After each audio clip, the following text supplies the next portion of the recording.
Hey everybody, John here. And today what I wanted to talk to you about in this short video is all about stretching yourself, getting out of your comfort zone and how that ties into scaling your business.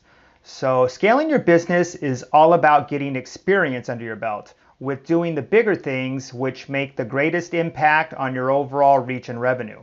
So, good entrepreneurs need to have a certain degree of insanity. And I know it sounds kind of funny when I say that though, but what I mean is that we're willing to put ourselves in situations far outside of our comfort zone. And let me give you a couple of examples of what I mean. So the first time that you put yourself or your brand out there in the public's eye for all of your friends and family to see can be an enormous step for some. The first time you host a live webinar or put yourself on video can be a big challenge.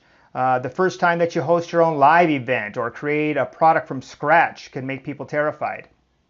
The first time that you sit across from a banker and ask for $1 million loan to fund your new business venture, you can be questioning yourself, do I really belong in this room? So all these things, you may need to do stretch you beyond what you feel you're capable of.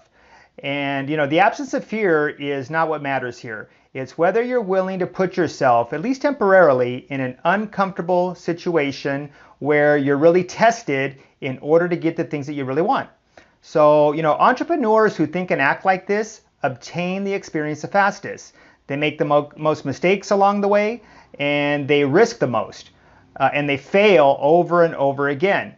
But they get that ever important experience under their belt.